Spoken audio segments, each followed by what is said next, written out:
Alabama heading into a showdown with Tennessee, the third Saturday in October matchup. I think it's one of the great rivalries in college football and in college football history. I've always loved this one. The uniforms, the pageantry, the history that goes with it. But what does Alabama have to do to be ready for this rivalry game? Can Alabama figure it out? We're going to talk about how they get that done right here on Bama Tailgate Daily on the Bama Tailgate YouTube channel. If you're not on our roster, it's really easy to do. We're looking for 5 stars. We're looking for 4 stars. We're looking for 3 stars. Chad's a 1 star. I'm a walk-on. We want you guys to be part of our channel, and it's like, subscribe, hit the bell so you know when we're live, and give us a thumbs up.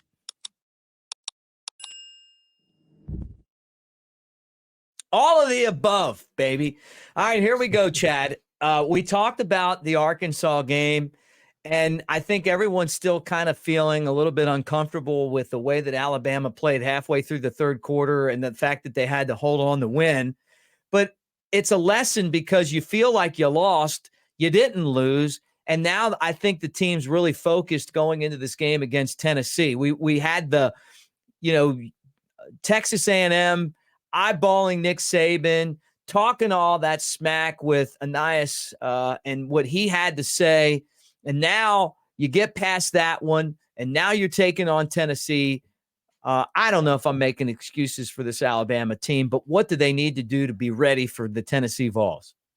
I mean, I was worried about Arkansas all week last week. They're just a pain in the ass, man. Like everything was awful.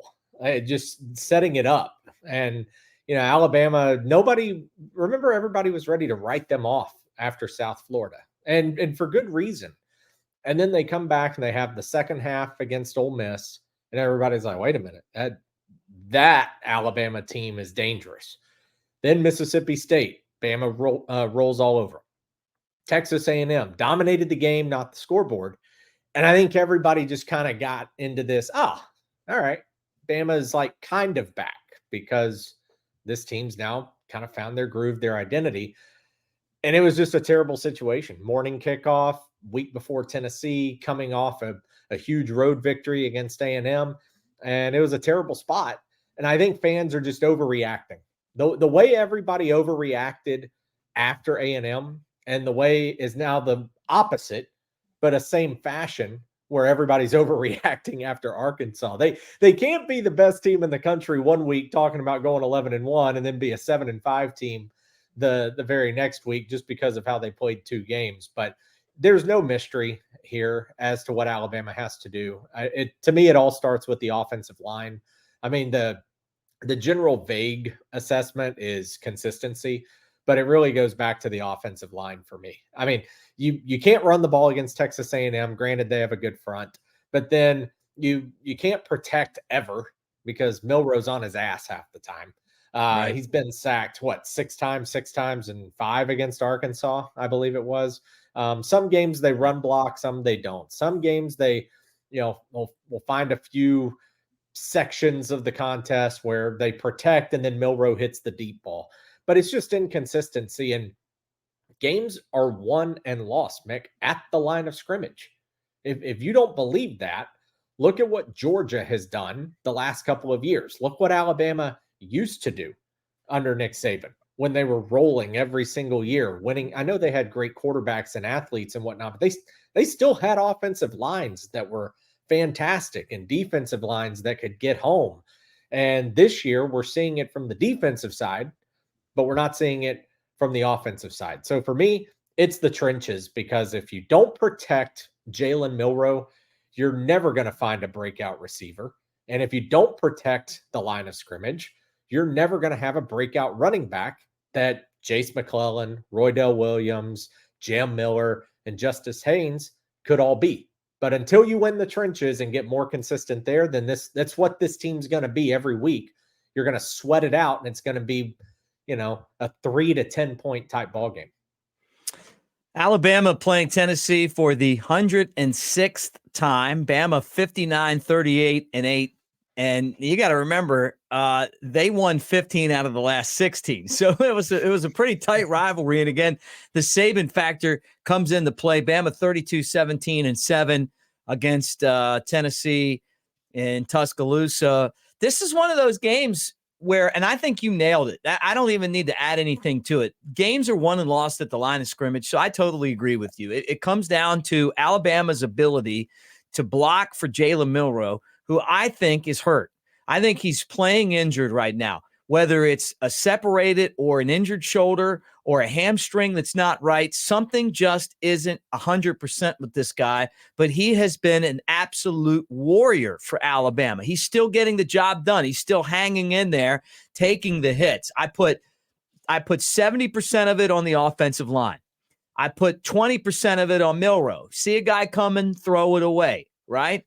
And then the rest of it I put on, tight end, running back, whoever else is in there to help block. Do your job and help out.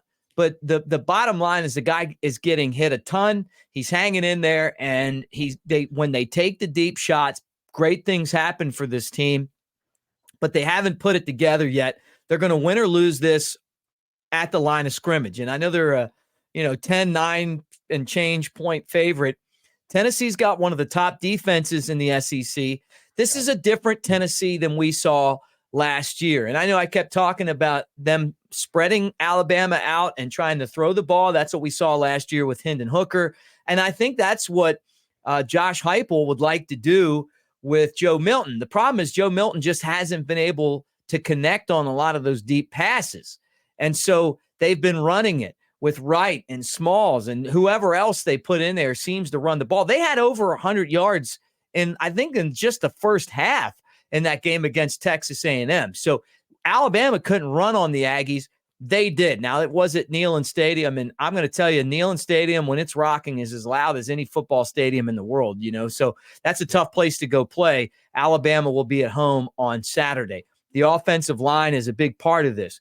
Having Malachi Moore back, and I'm anticipating him being back at star, at money, being in there for the Crimson Tide, Chad, I think he makes a huge difference on defense as well. Not just being able to make plays, whether it's stopping the run or going back in the secondary, breaking up passes, making tackles, interceptions, but also just helping guys make smart decisions on the football field. He's a great leader.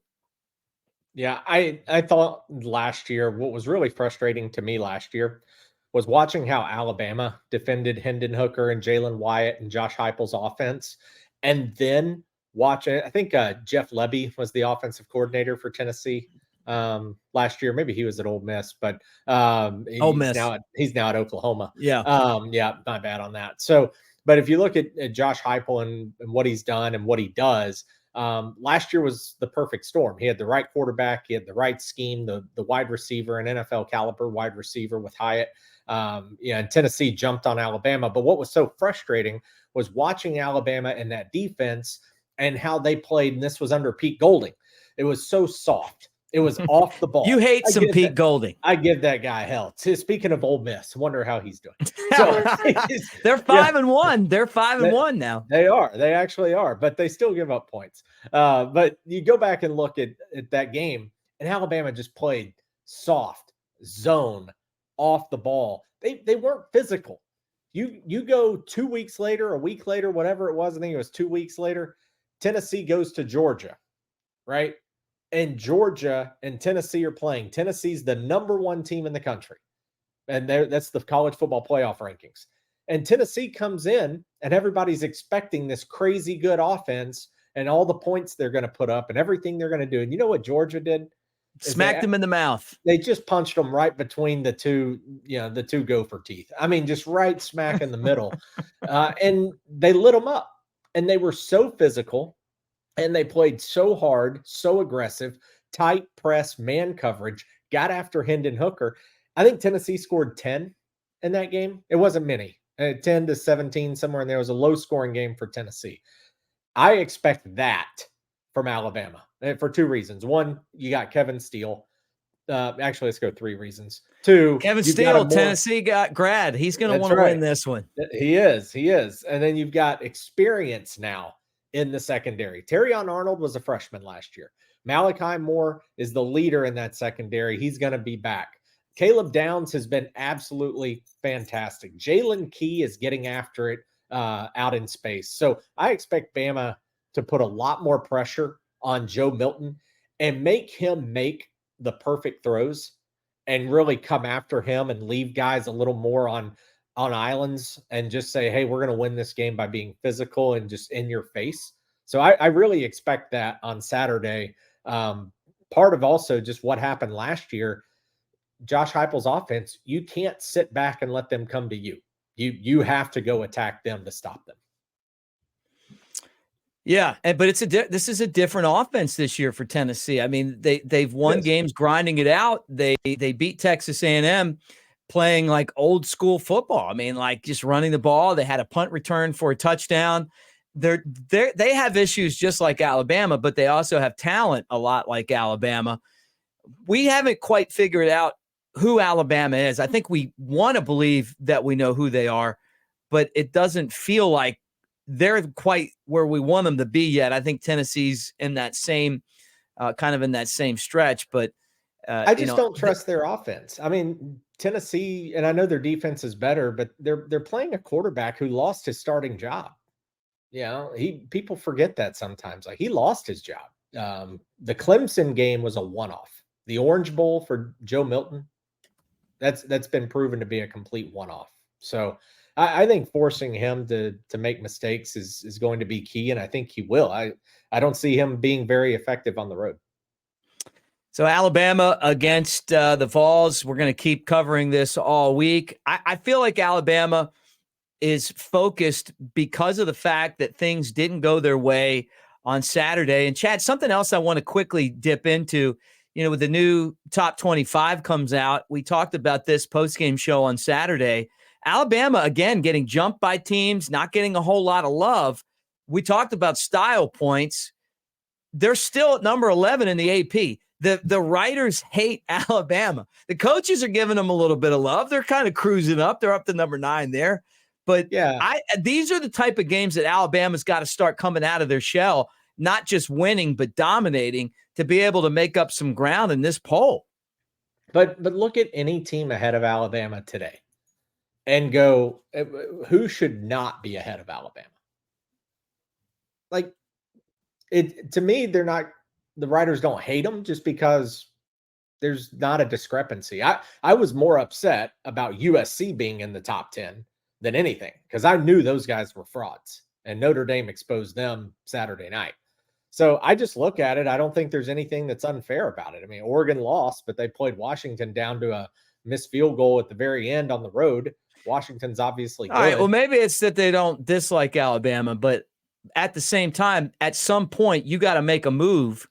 And here's your polls up here, and I'm going to even enlarge them so everybody can look at it. You got Georgia and Michigan, Ohio State, which those two teams will play. Florida State could end up undefeated. Washington won a huge game on Saturday. Oklahoma, Penn State plays Ohio State this week. Texas beat Alabama. Now Oregon with a loss is ahead of Alabama. You got North Carolina now ahead. They deserve it after their win over Miami. But at some point, if you're Alabama, you've got to make people think that you're worthy of the college football playoff because you're going to have to move up. These teams with no losses, if they lose like Oregon, but it's a better loss, you're still not moving ahead of them. Yeah, but the problem is that Oregon and Washington can't both be the Pac-12 champion. So you're going to end up in a spot where you're going to have people who are maybe have one loss that are not a conference champion. Then you're going to have Alabama, but the only way they're in is being 12-1 and the SEC champion. So if Bama wins out, they're going to have defeated Tennessee, who's ranked, LSU, who's ranked, Georgia, who's number 1. Again, I did say Alabama fans need to be the biggest Georgia fans the rest of the way home. But use for quick and simple argument, use Ohio State, Michigan. Okay. Ohio State, Michigan play each other. They lose. All right. One of them loses. The other one goes on to be the Big Ten champion. So if Ohio State's 11-1, let's say Michigan beats Ohio State. If Ohio State's 11-1 with their loss to Michigan, and Bama's 12-1 and a conference champion, and beat Georgia on the final weekend of the year, Bama's in. Bama's in. I'm not worried about the one-loss piece because a conference champion will work itself out. Well, with Brock Bauer today, That was not going good under for the Georgia knife, or Alabama. Yeah, and the fact that I know, and you're saying part of it is that you got to have Georgia win out because you're going to need that win at the end of the year. Well, you do, yeah, you do want quality. I'm not disagreeing, but what I'm saying is it'll help if you can win some games and you can do it with ease instead of struggling. And obviously having Arkansas down, 24-6 and then barely holding on at the end of the game isn't a good thing. All right, look, that does it for our show today. We're going to be back tomorrow with more Alabama and Tennessee talk. Third Saturday in October, I'm going to have Tyler Ivins on, one of my good buddies. As you guys know, if you know me, I've got a lot of ties to East Tennessee. So we're going to be talking about the third Saturday in October. We're going to have Reagan from R&R Cigar come on and give you a preview of what cigars to smoke. For those of you that drink bourbon, he's going to let you know what cigars match with what bourbon.